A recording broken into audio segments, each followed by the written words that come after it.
A team that has never played in a World Cup before just held one of the tournament favorites to a scoreless draw. No goals, no mistakes, just 90 minutes of pure resistance against a team ranked 65 spots above them. This is one of the biggest shocks the World Cup has seen in years, and it's not the only history being made this week. Let's break down everything happening at the 2026 World Cup right now. Let's start with the story everyone's talking about.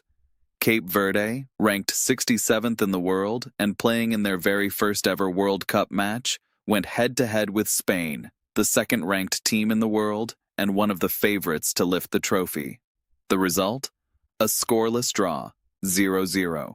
For a debut nation to hold one of the tournament's strongest teams without conceding a single goal, that's not just a good result. That's one of the most significant shocks in recent World Cup history. And here's what makes this tournament even stranger. Through the first 16 matches, 8 of them ended in ties. Monday alone saw 4 matches all end in draws, the most ties in a single day of men's World Cup play since 1958. The pattern is clear. Underdogs aren't winning outright, but they are refusing to lose. Ivory Coast was actually the only team ranked 10 or more spots below their opponent to win their match outright, beating Ecuador 1-0.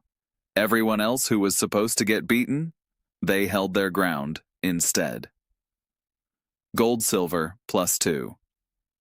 This tournament is proving that World Cup football doesn't follow the script. Just like 4 years ago when Saudi Arabia stunned eventual champions Argentina in the opening match, this 2026 tournament is reminding everyone that ranking on paper means nothing once the whistle blows.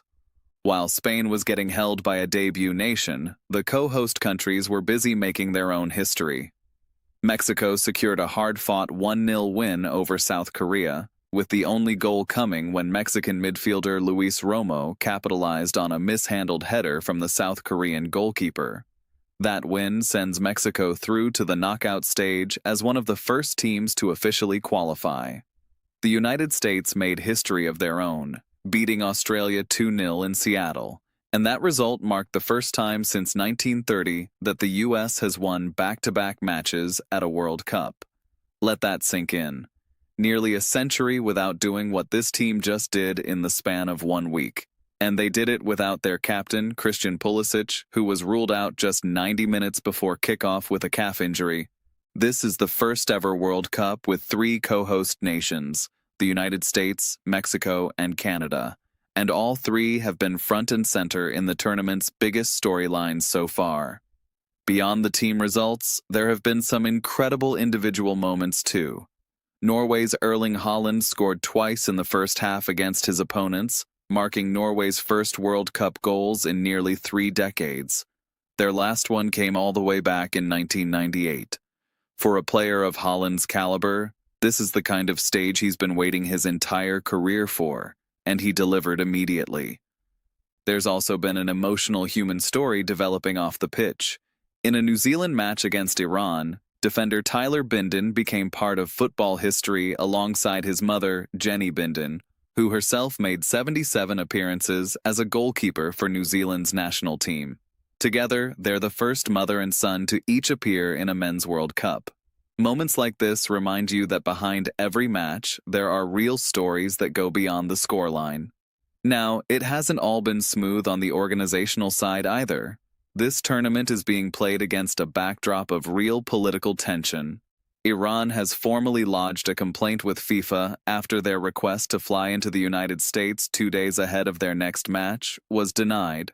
A travel restriction issue that's added friction to an already complicated geopolitical situation surrounding this World Cup.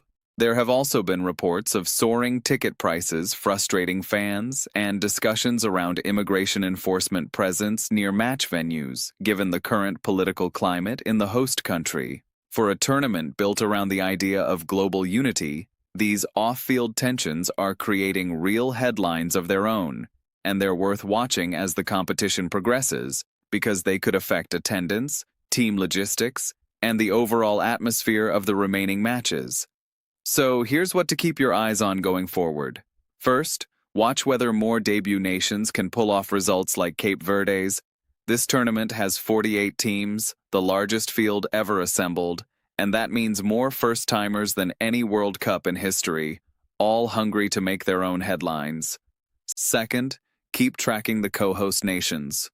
With the US, Mexico, and Canada all playing at home, the crowd energy and travel advantage could keep fueling deep tournament runs for all three. And third, watch how FIFA handles the brewing political tensions.